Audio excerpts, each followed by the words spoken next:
আসসালামু আলাইকুম। আশা করি যে যেখানে আছেন আল্লাহর রহমতে ভালো আছেন। আবারও চলে আসলাম নতুন একটি ভিডিও নিয়ে। আজকে আমি বিকালে চায়ের সাথে পাকোড়া খাবো, সেজন্য পাকোড়া তৈরি করতে চলে আসলাম। নিয়েছি পাউরুটি, 2টা ডিম, কাঁচামরিচ কুচি, ধনেপাতা কুচি, বেশি পরিমাণে পেঁয়াজ কুচি নিয়ে সব উপকরণ একসাথে ভালো করে মেখে নিয়েছি। একটা প্যানের মধ্যে সয়াবিন তেল দিয়ে তেলটা গরম হয়ে আসলে আমি এক এক করে পাকোড়াগুলো তেলের মধ্যে ছেড়ে দিব।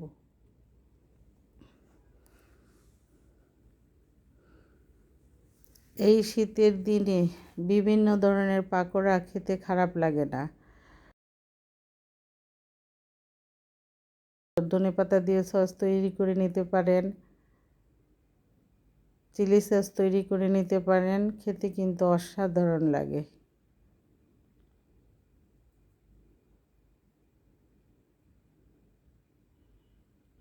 পাকোড়াগুলো আমি মুচমুচে করে ভেজে নেব।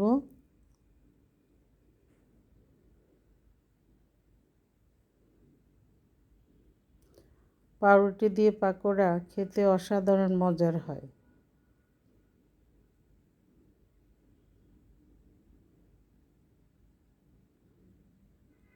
আপনারা কারা কারা আমার মতো পাউরুটি দিয়ে পাকোড়া করে খান অবশ্যই কমেন্ট করে জানাবেন।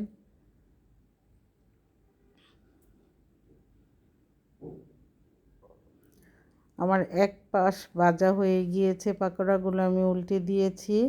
এটা আমি গোল্ডেন ব্রাউন কালার করে পাকোড়াগুলো আমি একটু ভেজে নেব, খেতে যাতে মুচমুচে হয়।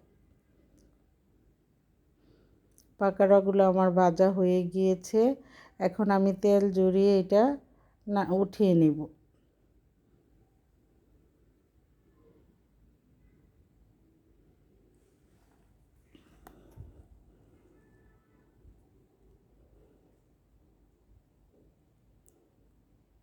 গরমের দিনে সাধারণত আমি চায়ের সাথে কিছু খেতে চাইও না, খেতে ভালোও লাগে না, কিন্তু শীতের দিনে একটু চায়ের সাথে এই ধরনের হালকা নাস্তা হলে খেতে খারাপ লাগে না।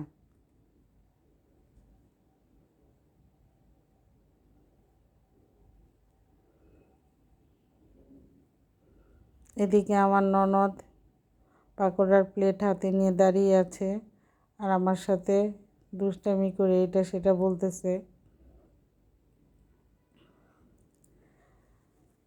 সবগুলো পাকোড়া আমি ভেজে নিব।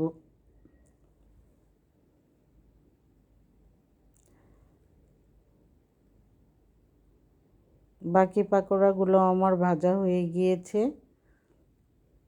এখন আমি পরিবেশন করব চায়ের সাথে পাকোড়া।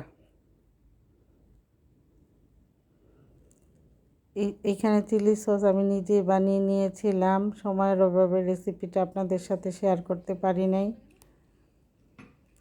আমার পাকোড়া কিন্তু খেতে অসাধারণ লেগেছে। আজকের ভিডিওটি আপনাদের কাছে কেমন লেগেছে অবশ্যই কমেন্ট করে জানাবেন।